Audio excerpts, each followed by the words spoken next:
Sadbir Bhaktir Prasiddhati. There are 6 principles favorable for the execution of pure devotional service. 1. Being enthusiastic. 2. Endeavoring with confidence. 3. Being patient. 4. Acting according to regulative principles such as Shravanam, Kirtanam, Vishnu Smaranam, hearing, chanting, and remembering Krishna. 5.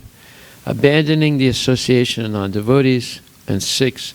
Following in the footsteps of the previous acharyas. These 6 principles undoubtedly assure the complete success of pure devotional service. So yesterday we discussed the purport,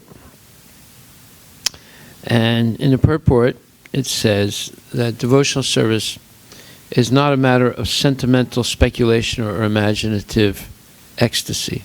Its substance is practical activity. So we had a long discussion of this. Practical activity means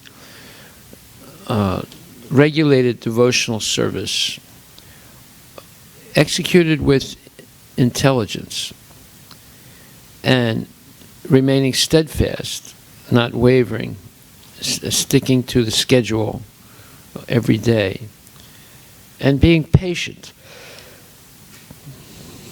And then, of course, you have to be confident that Krishna will protect you. And then acting according to the regulative principles, and we discussed the number 1 regulative principle is regularly hearing Bhagavad Gita and Srimad Bhagavatam, and repeating, hearing and repeating or chanting the holy names, and then remembering Krishna.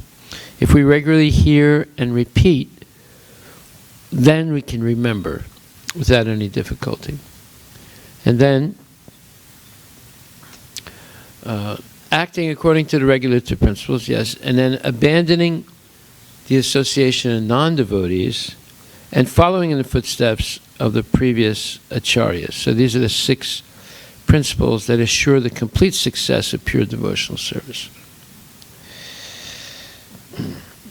So the pure devotional service is defined by Rupa Goswami, Anya Bilasita Sunyam Gyanakarmadya Navratam Anukulyena Krishnana Silanam Bhaktir Uttama. Uttama Bhakti, or transcendental devotional service, as opposed to devotional service mixed with personal desires, which is called Karma Mishra Bhakti, or Jnana Mishra Bhakti, or Yoga Mishra Bhakti. So in other words, devotional service, but mixed with the personal goal of elevation to spiritual planets, material planets, higher material planets, or else devotional service mixed with jnana, seeking liberation from the cycle of birth and death, or devotional service mixed with mystic yoga for attaining the yoga siddhis. So that is not pure devotional service. But Uttama Bhakti is pure devotional service. There's no mixed motive. The only motive is to please Krishna. So that there's a proverb in Sanskrit that says, Krishnarte akila chesta. Every endeavor should be to please Krishna.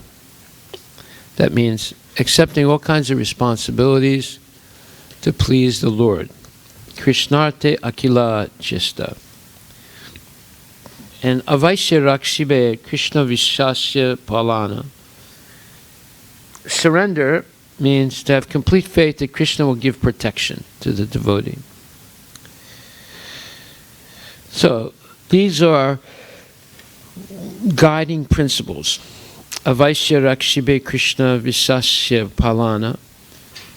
One has complete faith that Krishna will protect one while they're engaging in devotional service. And Krishnarte akila chesta. Every endeavor in life should be to please Krishna.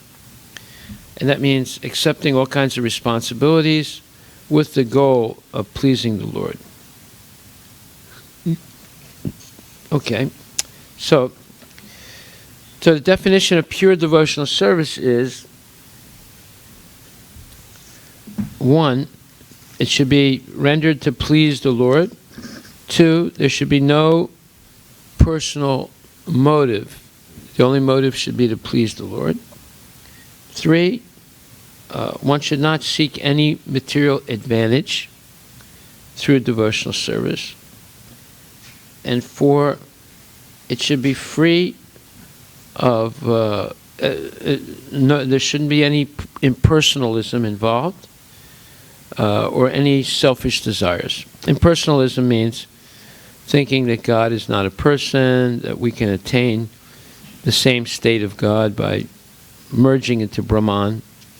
So bhakti, Uttama bhakti, is free of all these impurities. So bhakti is a sort of cultivation, which means an action or activity, the activity of devotion, as opposed to idle meditation. Some people think that the goal of yoga is idle meditation, but no, bhakti is a culture, activity meant to please the Lord. And what are those activities? There are 9 processes: Shravanam, Kirtanam, Vishnu, Smaranam, Padasevanam, Archanam, Vandanam, Dasyam, Sakyam, Atmanivedanam. Hearing, chanting, remembering the Lord, serving the lotus feet of the Lord, worshiping the Lord, praying to the Lord, making friendship with the Lord, serving the Lord, and surrendering everything to the Lord. So this is the culture, the activity of Krishna consciousness. But one cannot make any spiritual advancement without accepting a bona fide spiritual master. Tatvidi pradipattena paripastena sevaya upadekshami te jnanam jnaninas tatvadarshinaha. Krishna says one should approach a bona fide spiritual master by one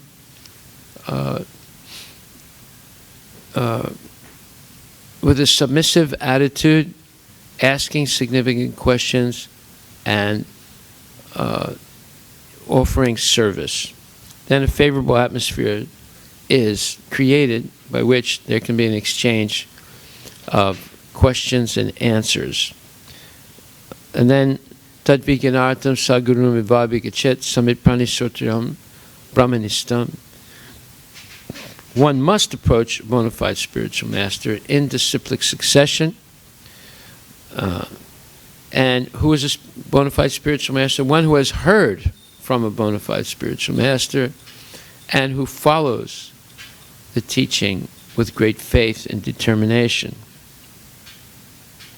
So, Brahmanda Brahmite Kona Bhagavan Jiva Guru Krishna Prasad Pai Bhakta Lati Bija Paya Bhakta Lata Bija. That if one is fortunate, having traveled through all the different species of life, through all the different planets in the material universe, when one arrives in the human form of life and a civilized human form, if one is fortunate enough to meet a bona fide spiritual master and take instruction from him, such a person is very fortunate. Then the spiritual master plants the seed of devotion in the heart of the devotee and teaches the devotee how to water that seed with constant chanting and hearing, and then one can attain perfection in this life. Okay, so because Krishna is present everywhere in the material creation, in every atom and in the heart of every living entity, once a person develops Krishna consciousness, then they see everything favorable for Krishna consciousness. Until one is has not achieved Krishna consciousness, or until one is fortunate enough to achieve Krishna consciousness, they do not see every situation as favorable, because they do not know yet how to use everything in the service of Krishna. But once we learn to use everything in the service of Krishna, and that requires intelligence, then we become very enthusiastic. There's no situation in life that is unfavorable at that point. So it takes time to learn how to use everything in Krishna's service. Therefore, we have to carefully sit down, assiduously sit down on a regular basis and hear with patience and confidence. So, one should never be idle, but always enthusiastic about following the regulative principles. Neglect of the regulative principles will destroy devotional service.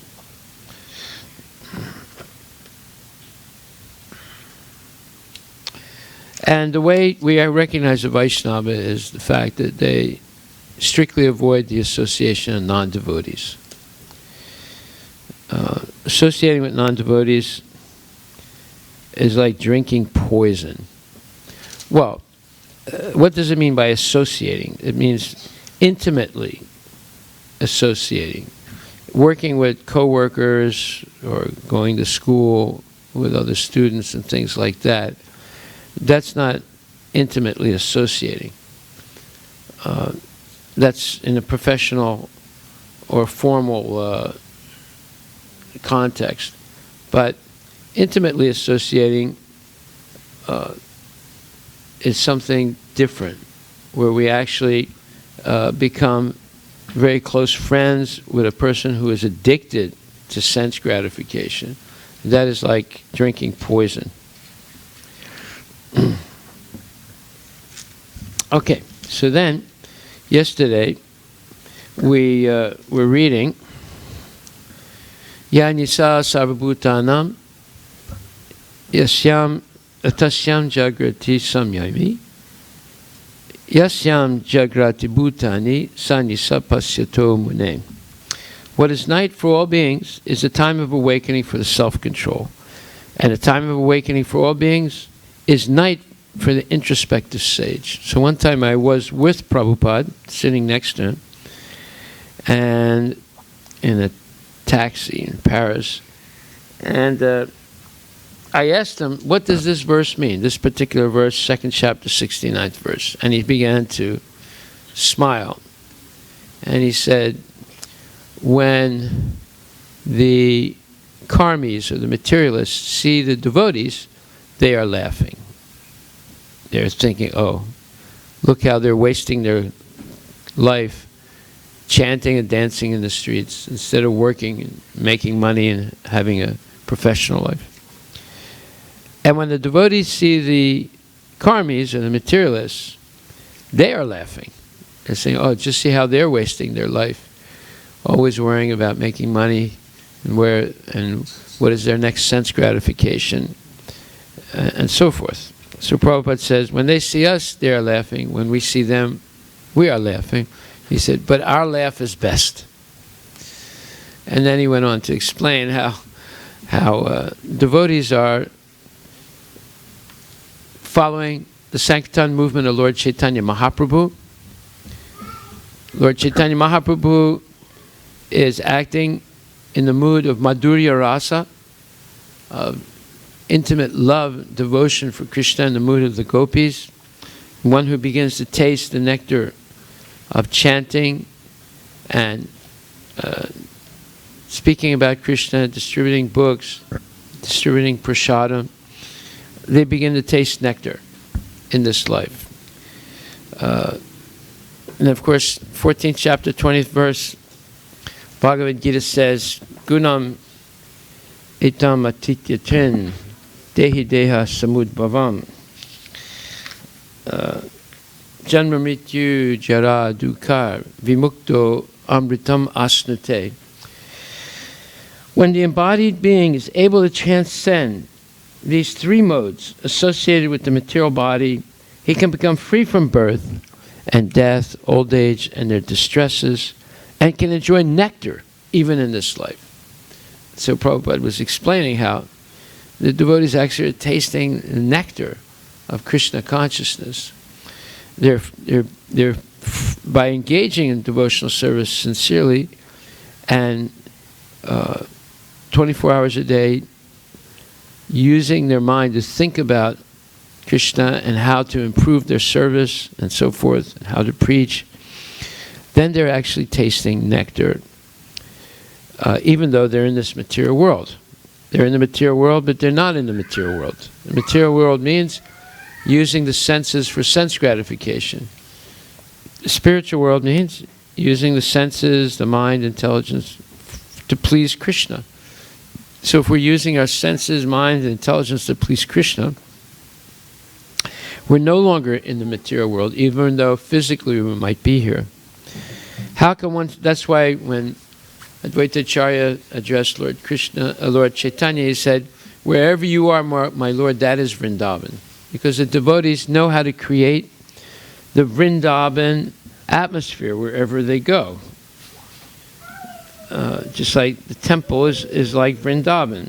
There's chanting, dancing, feasting, Bhagavad Gita, and so forth. Hari Guru Vaishnava Bhagavata Gita. That is Vrindavan. Naham tistami vaikunte yoginam hridaye suva.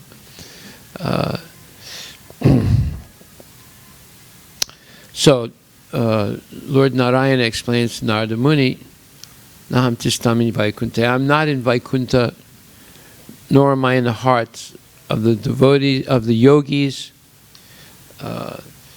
Yatra gayanti mad bhakta tatra tistami narada. I am in that place where my devotees are chanting the glories of my pastimes and my name. That's where I am, O Narada.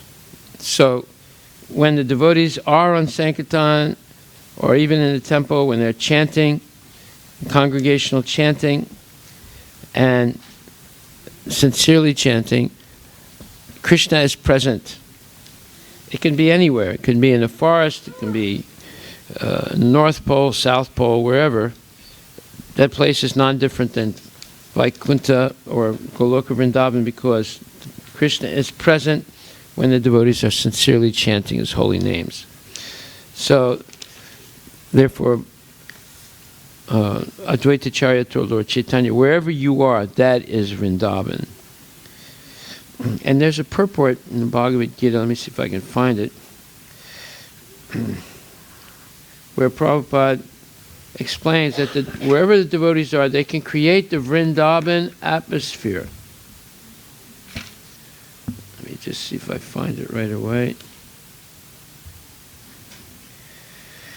Yeah, it's 8th chapter, 14th verse, Bhagavad Gita. And Prabhupada says,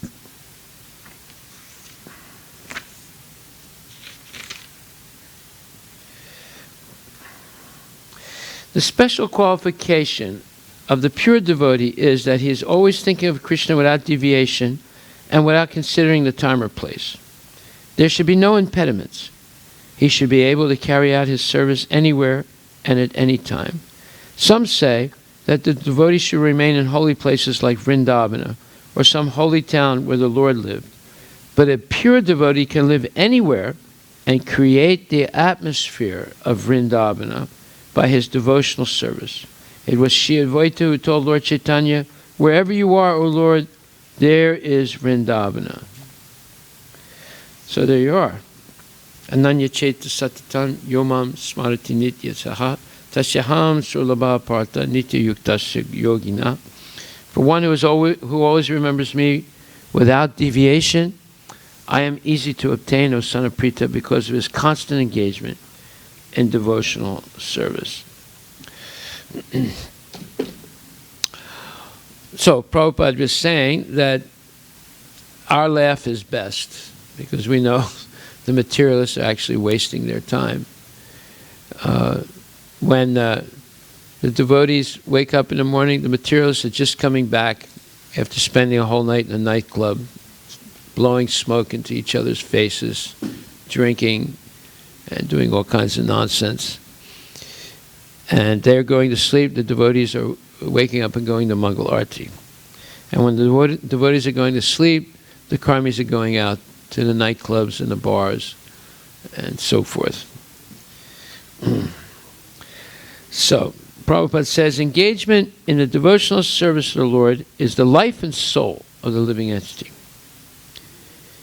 Yeah, the one question we should ask Gurudev is, Gurudev, tell me how I can serve you. Right? We should never say, Gurudev, tell me how you can serve me. No, that's not what we should ask. It's how we can serve our spiritual masters or spiritual masters. It is the desired goal and supreme perfection of human life. That is, engagement in devotional service of Krishna. It's the life and soul living entity. It is the desired goal and supreme perfection of human life. One has to become confident about this.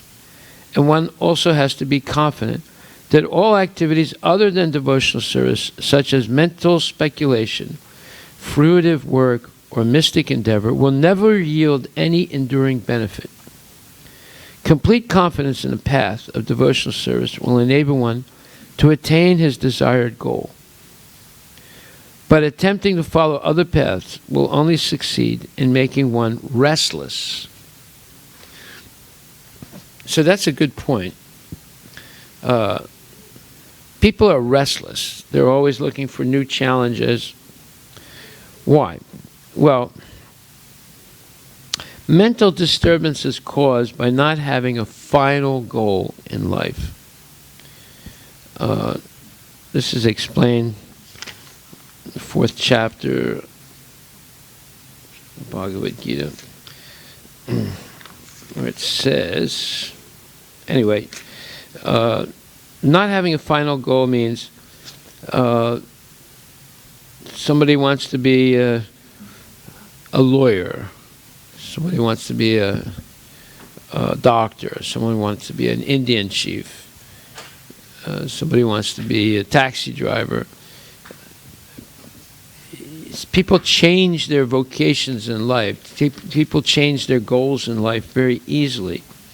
And because of that, they have that restless feeling, never feeling as if they found exactly what they want and they're satisfied for the rest of their life.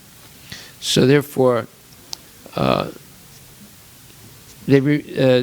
unless one actually engages in pure devotional service, they'll never really be satisfied, no matter what they achieve in this life. So therefore, having that final goal means that one's mind becomes very peaceful and steady. And that final goal is Krishna consciousness, but Krishna consciousness is constantly evolving, constantly getting better. Therefore, a person is never bored. One has to become confident about this, and one also has to be confident that all activities other than devotional service, such as mental speculation, fruitive work, or mystic endeavor, will never yield any enduring benefit. Complete confidence in the path of devotional service will enable one to attain his desired goal, but attempting to follow other paths will only succeed in making one restless. In the 7th canto of Srimad Bhagavatam it is stated, one must be calmly convinced that those who have given up devotional service to engage in severe austerities for other purposes are not purified in their minds, despite their advanced austerities, because they have no information of the transcendental loving service of the Lord. Well, this is the point that people are always, as I said, changing their mind. Therefore, at the end of the 8th chapter, Krishna says, Vedesu yagyesu tapasu chaiva, danesu yat punya phalam pratistam, adyeti tat sarvamidam viditva, yogi param stanam upaiti chandyam. A person who accepts the path of devotional service is not bereft of the results derived from studying the Vedas, performing austere sacrifices, giving charity, or pursuing philosophical and fruitive activities. Simply by performing devotional service, he attains all these, and at the end, he reaches the supreme eternal abode. So, this is the point. All goals will be achieved by engaging in devotional service. One has to be sure of that. And Prabhupada says the beauty of Krishna consciousness is that by one stroke, by engaging in devotional service, one can surpass all the rituals of the different orders of life. So one doesn't have to be a karma yogi or Ashtanga yogi or Jnana yogi, because one achieves all the goals of life simply by engaging in bhakti. And one should have confidence in this. That's why it says, Utsahat Nishchayat Daryat. One should have faith and steadiness in execution of devotional service, understanding that all goals will be achieved simply by the execution of devotional service.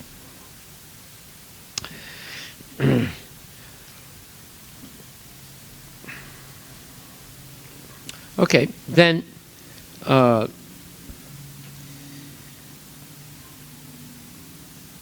it is further stated in the 7th canto.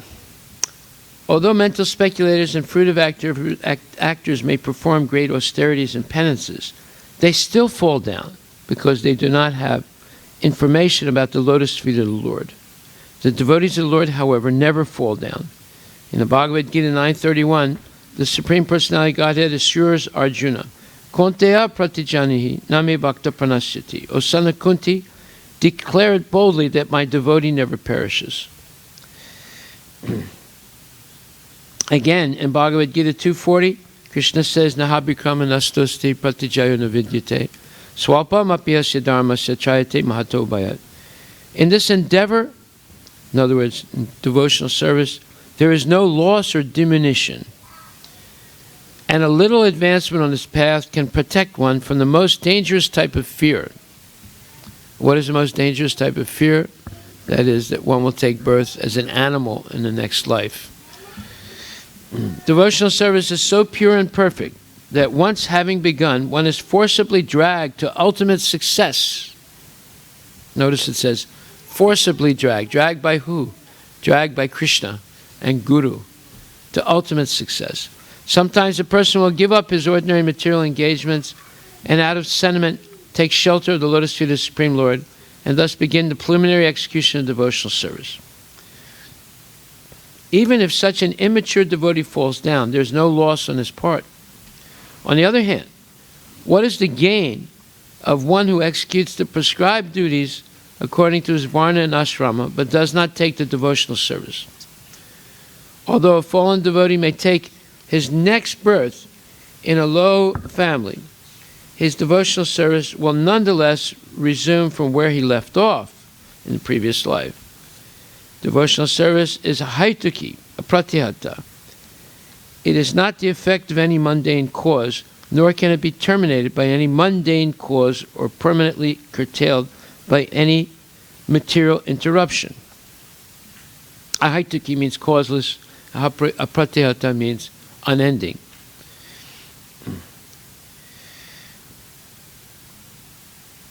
Therefore, a devotee should be confident about his engagement and should not be very interested in the activities of the karmis, the jnanis, and the yogis. There are certainly many good qualities among fruitive actors, philosophical speculators, and mystic yogis, but all good qualities automatically develop in the character of a devotee. No extraneous endeavor is needed. As confirmed by Srimad Bhagavatam 5.18.12, all the good qualities of the demigods manifest progressively in one who has developed pure devotional service, because a devotee is not interested in any material activity. He does not become materially contaminated. He is immediately situated on the platform of transcendental life. However, one who engages in mundane activity, be he a so-called jnani, yogi, karmi, philanthropist, nationalist, or whatever, cannot attain the higher stage of Mahatma. He remains a duratma, or cripple-minded person. According to Bhagavad Gita 9:13, Mahatmanas tumam partha daivim pakritam asritaha bhajanti ananya manaso yatva bhutadam avyayam. O son of Pritha, those who are not deluded, the great souls, are under the protection of the divine nature. They are fully engaged in devotional service because they know me as the Supreme Personality of Godhead, original and inexhaustible. Since all the devotees of the Lord are under the protection of His supreme potency, They should not deviate from the path of devotional service and take to the path of karma jnani or yogi. This is called utsaha nishchayat daryat tatat karma pravartanat, enthusiastically executing the regulative principles of devotional service with patience and confidence. In this way, one can advance in devotional service without hindrance. So, this is also confirmed in the Srimad Bhagavatam, first canto, second chapter, where it says, Dharmasya apavargasya narta rita upakalpate nartasya dharmakatasya kamo labhaya hismita. All occupational engagements are certainly meant for ultimate liberation. They should never be performed for material gain. Furthermore, according to sages, one who is engaged in the ultimate occupational service should never use material gain to cultivate sense gratification. Yeah, one should be confident that one can attain all goals in life simply by engagement in devotional service, regular, uninterrupted engagement. Otherwise, one's endeavors are a waste of time.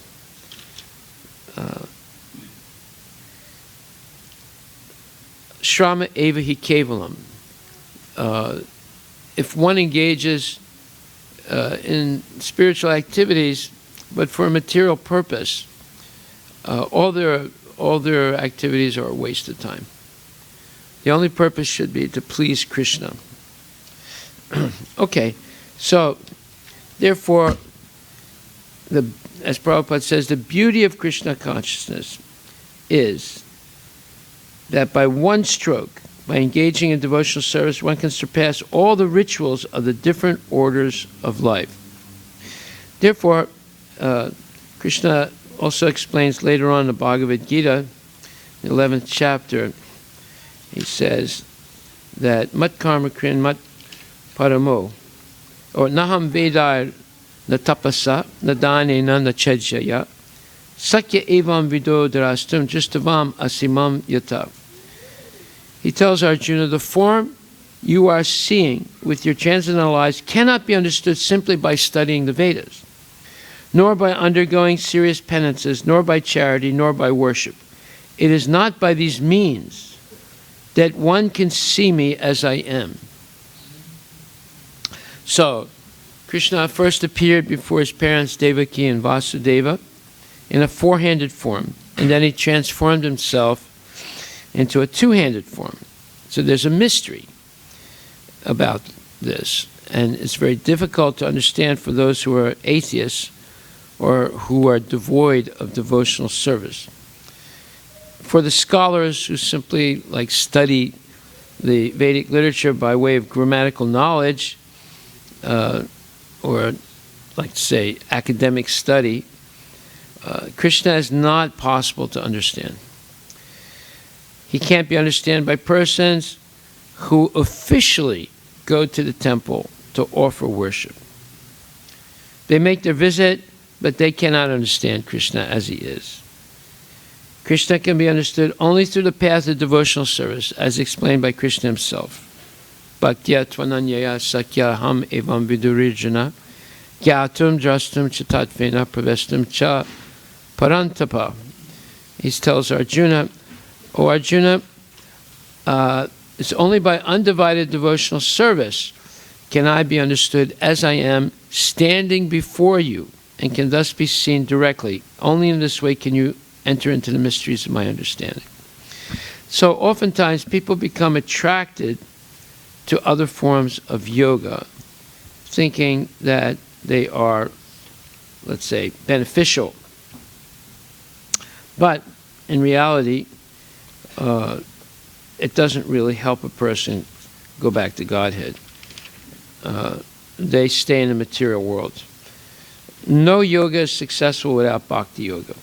Therefore, Krishna says, Ajnash chastra dadanasya samsayatma vinasyati nayam lokusti na paro Nasukam, some say Atmanaha. But ignorance and faithless persons who doubt the revealed scriptures do not attain God consciousness.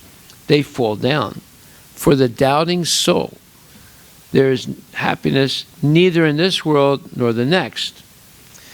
So here, in this purport to 4th chapter, 40th verse, Prabhupada makes some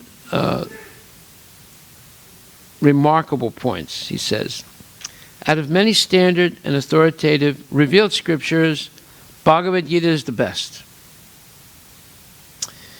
Persons who are almost like animals have no faith in or knowledge of the standard revealed scriptures, and some, even though they have knowledge of or can cite passages from the revealed scriptures, have actually no faith in these words. And even though others may have faith in scriptures like Bhagavad Gita, they do not believe in or worship the personality of Godhead, Sri Krishna.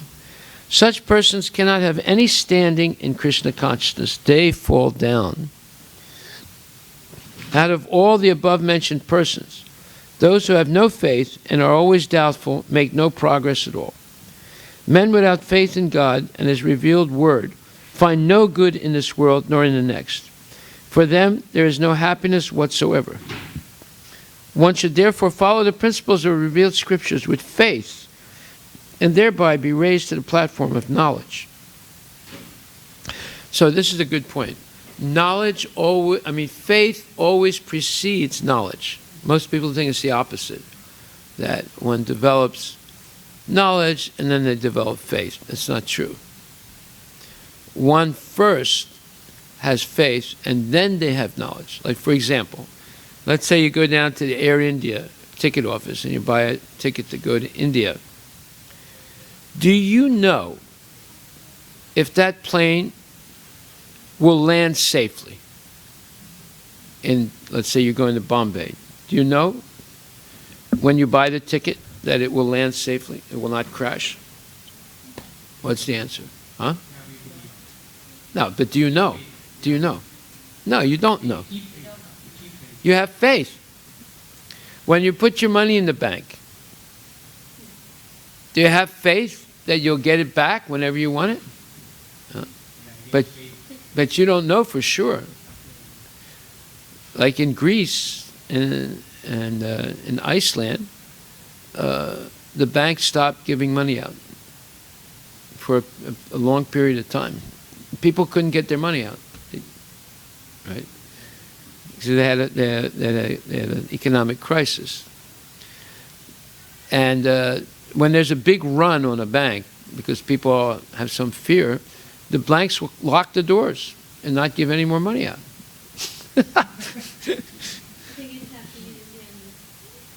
Well, it could happen. It could happen here, too. It did happen here in the past. It did happen here. So, therefore, faith always precedes knowledge. Now, if you go to buy the ticket in the Air India ticket office, and the ticket seller tells you, don't take this flight, the plane's going to crash. Would you buy the ticket? Would you buy the ticket? No, you wouldn't buy it. Why? You lost faith. So, faith always precedes knowledge. So therefore, where should we put our faith? Should we put our faith in material knowledge? Or should we put our faith in spiritual knowledge? Yeah. What will material knowledge get us? What will it provide? It won't provide eternal life. If anything, it will subvert the efforts to attain spiritual life or eternal life. But today, everyone is putting all their faith in material knowledge. Therefore, there is a bottleneck. What's a bottleneck? It's like a bund. There's a traffic jam. What's the traffic jam? No one's going back to Godhead. People say, oh, the population is increasing. The population is increasing because people are not going back to Godhead. That's why it's increasing. because all they're doing is thinking about making money, going to Stanford, getting PhD, getting a good job, this thing, that thing. In fact, let's see what Prabhupada says in the Ishopanishad. It's very interesting what he says about mundane knowledge.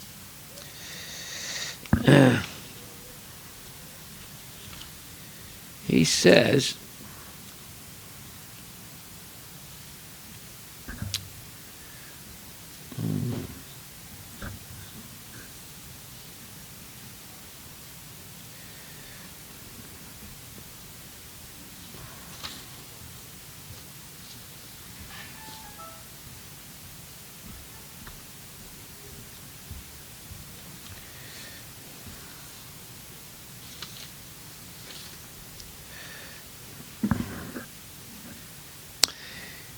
he said, in this mantra 9,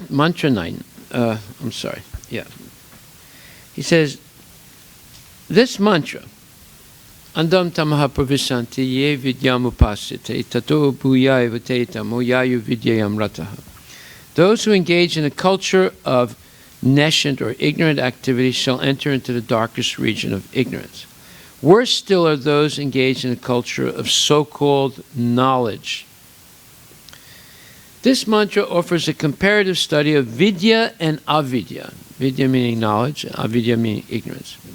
Avidya or ignorance is undoubtedly dangerous, but vidya or knowledge is even more dangerous when mistaken or misguided. Okay, now let's try and understand this. He's saying vidya or knowledge is even more dangerous than avidya or ignorance when that knowledge is mistaken or misguided. This mantra of Sri Ishopanishad is more applicable today than at any time in the past. Modern civilization has advanced considerably in the field of mass education. Mass education, you're talking about public education. But the result is that people are more unhappy than ever before because of the stress placed on material advancement to the exclusion of the most important part of life, the spiritual aspect. As far as vidya is concerned, the first mantra has explained very clearly that the Supreme Lord is the proprietor of everything, and that forgetfulness of this fact is ignorance. The more a man forgets this fact of life, the more he is in darkness. In view of this, a godless civilization directed toward the so-called advancement of education is more dangerous than a civilization in which the masses of people are less educated. Okay? So, what does this mean? It means that all this nonsense that they're teaching in school today, most of it is useless and nonsense. And it just misleads people to become sinful and self-indulgent for sense gratification, thinking that the goal of life is to get a real good technical education, make a lot of money, and drink wine and eat caviar and go on vacations and have big cars and big houses and big stomachs and big headaches and big stool, right? And people are being misled, and they're thinking that that is real life. Therefore, he's saying here, the advancement of this kind of materialistic education is more dangerous than a civilization in which the masses of people are less educated. Okay, so what does that mean? That means that if you look at what Prabhupada was suggesting for education, it was basically learning how to read, let's say English, learning basic mathematics, and the rest of the time studying Srimad Bhagavatam, Bhagavad Gita. For developing, he says that materialistic people and materialistic education is for developing wealth and prestige. And spiritual education is for developing character, Now, which one is worth more? That's the question you have to ask. Is character worth more, or is material wealth worth more? You'll see that character development to becoming a genuine devotee is worth much more than becoming the next Bill Gates. So here, Prabhupada says that persons who are almost like animals have no faith in or knowledge of the standard revealed scriptures, and some, even though they have knowledge of or can cite passages from the revealed scriptures, have actually no faith in these words. And even though others may have faith in scriptures like Bhagavad Gita, they do not believe in or worship the personality of Godhead, Sri Krishna. That was the case of Gandhi. He had faith in the words of Bhagavad Gita. He would read it, supposedly, regularly. But he didn't believe that Krishna is the Supreme Personality of Godhead. Such persons cannot have any standing in Krishna consciousness. They fall down. Well, look what happened to Gandhi. He preached nonviolence, and he was violently murdered. Just to show you what happens when you don't follow Bhagavad Gita. You might read it, you might say, oh, I'm inspired by it, but if you don't accept Krishna as the Supreme Personality of Godhead, you get yourself shot. Such persons cannot have any standing in Krishna consciousness. They fall down.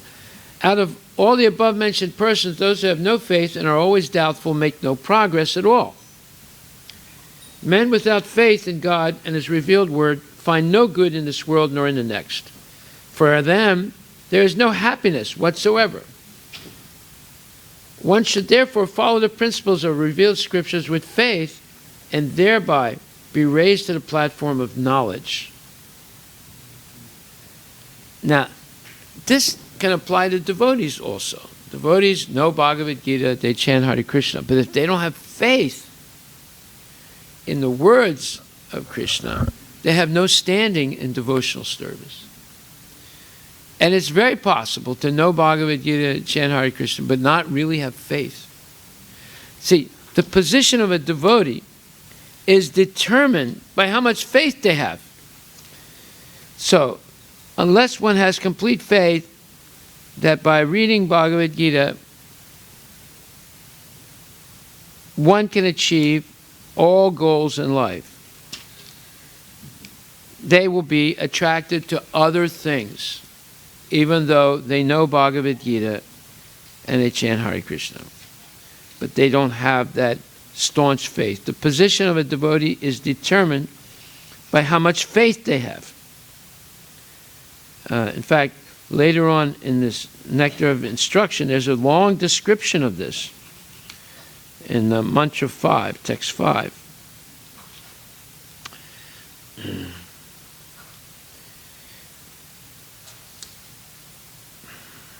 So, it says here, one whose faith is soft and pliable is called a neophyte. But by gradually following the process, he will rise to the platform of a first-class devotee. Everyone begins his devotional life from the neophyte stage, but if one properly finishes chanting the prescribed number of rounds of Harinama, he is elevated step by step to the highest platform, Uttama Adhikari. The Krishna consciousness movement prescribes 16 rounds daily because people in the Western countries cannot concentrate for long periods while chanting on beads. Therefore, the minimum number of rounds is prescribed. However, Srila Bhaktisiddhanta Saraswati Thakur used to say that unless one chants at least 64 rounds of japa, 100,000 names, he is considered fallen, patita. According to his calculation, practically every one of us is fallen. But because we are trying to serve the Supreme Lord with all seriousness and without duplicity, we can expect the mercy of Lord Sri Chaitanya Mahaprabhu, who is famous as Patita Pavana, the deliverer of the most fallen. Okay, so, yeah, Bhaktisiddhanta Saraswati Thakur said 64 rounds. Prabhupada is very merciful. He said 16. While giving instructions to Sanatana Goswami, Lord Chaitanya Mahaprabhu divided devotional service into three categories. 1. A person whose conclusive knowledge of the Shastras is not very strong, but who has developed firm faith in chanting the Hare Krishna Maha Mantra, and who is also undeterred in the execution of his prescribed devotional service, should be considered a Madhyama Adhikari. Such a person is very fortunate. A Madhyama Adhikari is a Shraddhavan, a staunchly faithful person, and he is actually a candidate for further advancement in devotional service. Therefore, in the Chaitanya Charitamrita Madhya 2264, it is said, Shraddhavan Janahaya Bhakti Adhikari, Uttama Madhyama Kanishta Shraddha Anusari. One becomes qualified as a devotee on the elementary platform, the intermediate platform, and the highest platform of devotional service, according to the development of his Shraddha, faith. Again, in Chaitanya Charitamrita Madhya 2262, it is said, Shraddha Sabde Vishwasakahe, Suhurdas Nischai, Krishna Bhakti Kaila Sarva Karma Kritahai. By rendering transcendental service to Krishna, one automatically performs all subsidiary activities. This confident, firm faith, favorable to the discharge of devotional service, is called Shraddha. Shraddha, faith in Krishna, is the beginning of Krishna consciousness. Faith means strong faith. The words of Bhagavad Gita are authoritative instructions for faithful men, and whatever Krishna says in Bhagavad Gita is to be accepted as it is, without interpretation. This is the way Arjuna accepted Bhagavad Gita. After hearing Bhagavad Gita, Arjuna told Krishna, Sarvam etadritam manye tanman vadasi Keshava. Yanman vadasi Keshava. O Krishna, I totally accept as truth all that you have told me. Bhagavad Gita 10:14. This is the correct way of understanding Bhagavad Gita, and this is called Shraddha. It is not that one accepts a portion of Bhagavad Gita according to his own whimsical interpretations and then rejects another portion. This is not Shraddha. Shraddha means accepting the instructions of Bhagavad Gita in their totality, especially the last instruction, Sarvadharmam Parityaja Mamekam Saranam Vraja Aham Tvam Sarva Papyo Yo Mokshisyami Ma Sucha.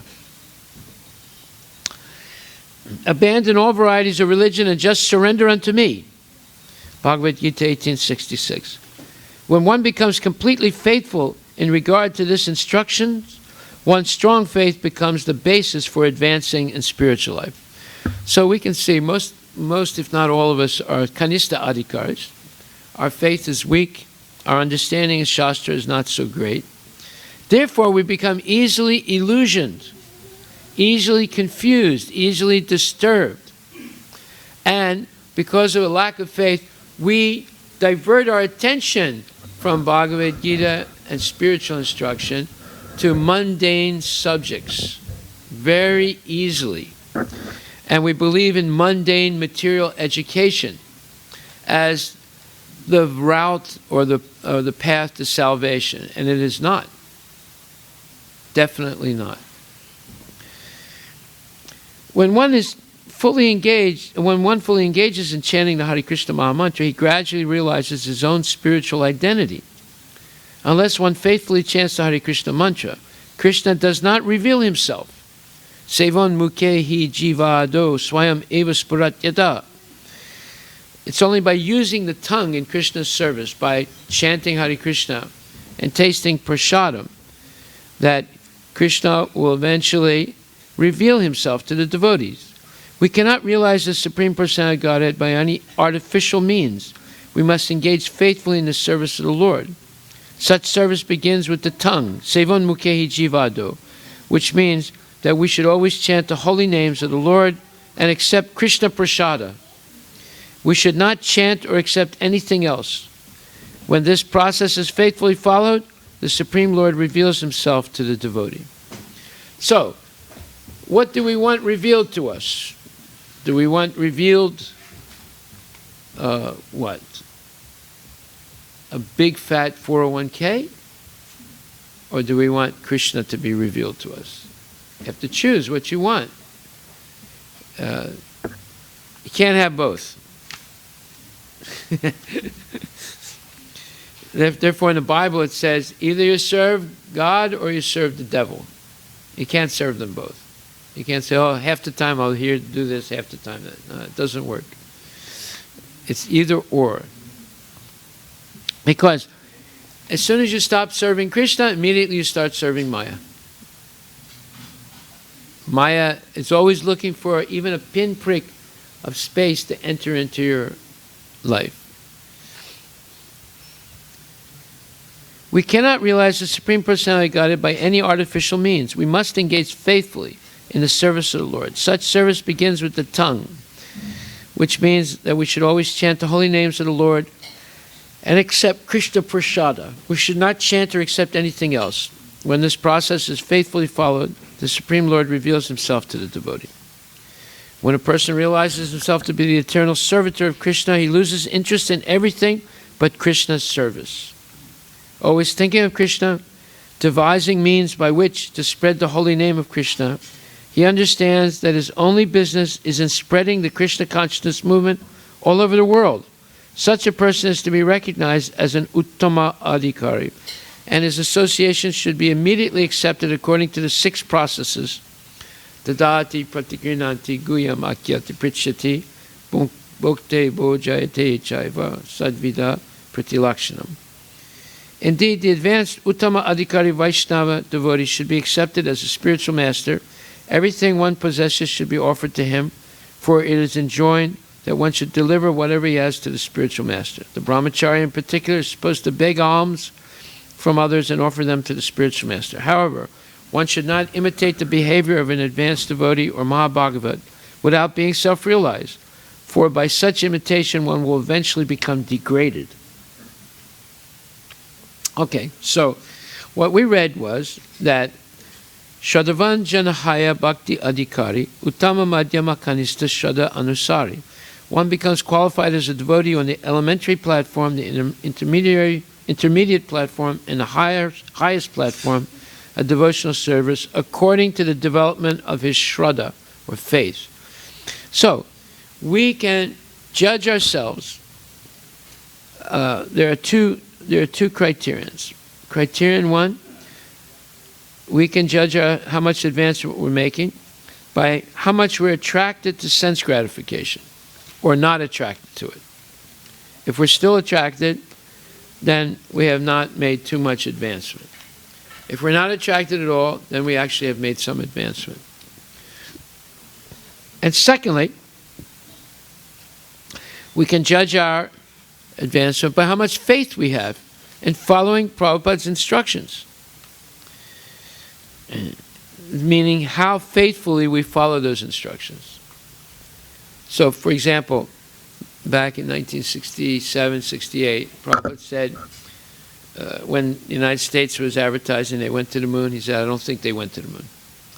So, some devotees didn't believe Prabhupada. They didn't believe it.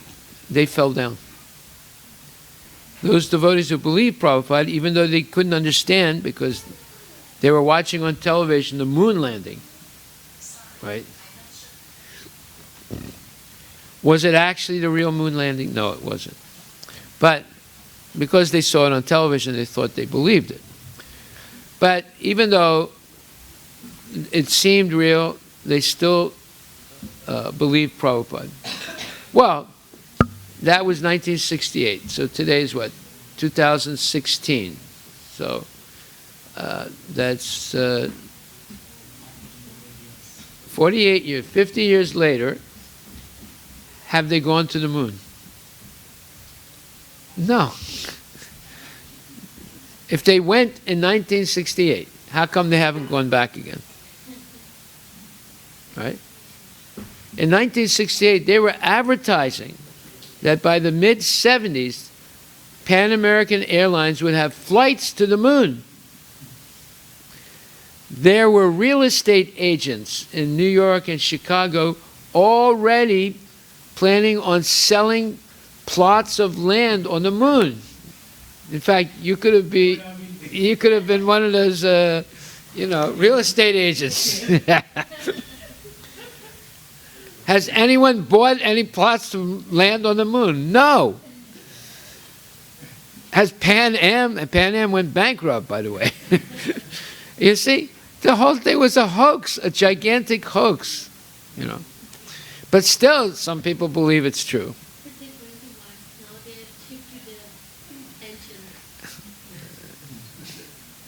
Nobody's going anywhere, Prabhu. No one has gone to Mars. Has anyone gone to Mars? No. So. This scientist, Stephen Hawking, Yeah. is asking everyone to go to escape from this. Yeah. Well, he can go first and tell us, send us a postcard. In fact, it'd be good if he goes. We get rid of him. You know? Now, you see, the whole thing, people are so gullible. They believe all this nonsense, you know. But it's complete nonsense. So it depends how much faith we have. What are we going to put our faith in? The material scientists? The more you put your faith in the material scientists, the more restless the mind becomes, the more frustrated you become. Okay, so we covered a lot of points today. One point that we didn't cover, Hare Krishna. Jai Shri Radha Nilamadhava ki jai, Srila Prabhupada ki jai.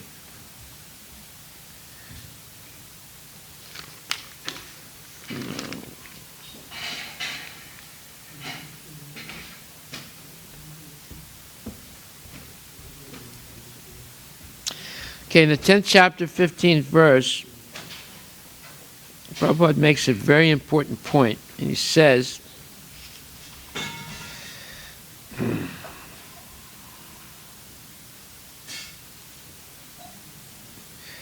that mental speculation that leads one away from the Supreme Personality of Godhead is a serious sin. Mental speculation that leads one away from the Supreme Personality of Godhead is a serious sin. And one who does not know Krishna should not try to comment on Bhagavad Gita. It says the Bhagavad Gita is the statement of Krishna, and since it is the science of Krishna, it should be understood from Krishna as Arjuna understood it. It should not be received from atheistic persons. So, therefore, we say that exposing ourselves to the association of materialistic people means that they will do everything they can to lead you away from Krishna. Therefore, it's a sin to associate with such people, according to what Prabhupada says here. Persons of demonic or atheistic mentality cannot know Krishna. Mental speculation that leads one away from the Supreme Lord is a serious sin, and one who does not know Krishna should not try to comment on Bhagavad Gita. Right? We have to follow in the footsteps of Arjuna to understand Krishna.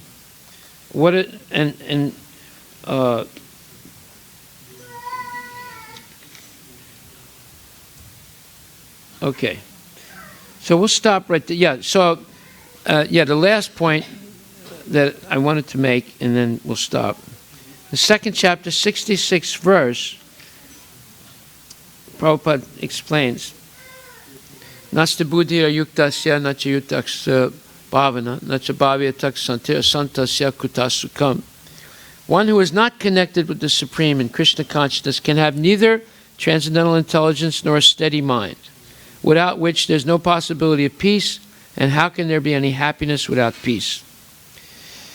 Prabhupada says, therefore, if one is not in Krishna consciousness, there cannot be a final goal for the mind. Disturbance of the mind is due to want of an ultimate goal. And when one is certain that Krishna is the enjoyer, proprietor, and friend of everyone and everything, then one can, with a steady mind, bring about peace. Therefore, one who is engaged without a relationship with Krishna is certainly always in distress and is without peace, however much he may make a show of peace and spiritual advancement in life. Krishna consciousness is a self-manifested peaceful condition which can be achieved only in relationship with Krishna. So here's the point.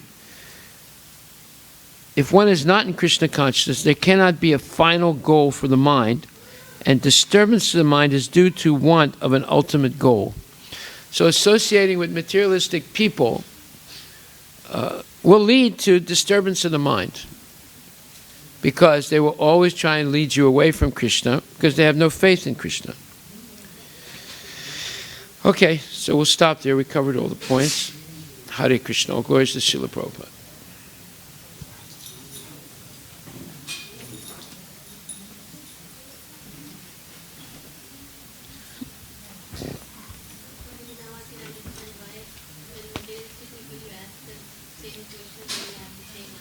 What's that? Every time they will try to convince you not to do something again. Not to do what? They will try to take away from you. They will give the advice which is often contrary to the norm. Yeah, they're sinful people, and you become, or we become sinful if we associate with them. When you said uninterrupted, unless it is uninterrupted endeavors, it is a true life. No, in order to achieve pure bhakti, Oh, yes. it's not futile. So no matter what you do for Krishna, the result always stays with you. So it's never futile. Yeah, that's all right. Thank you.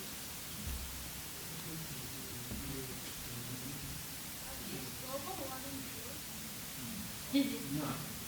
It's not true? Does it look like global warming? Freezing cold outside.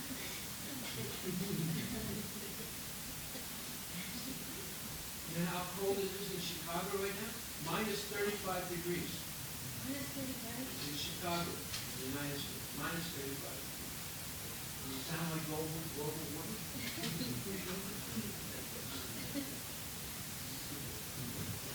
Global nonsense.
Prabhu will come and pick me up. Yeah. Here only.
Please send the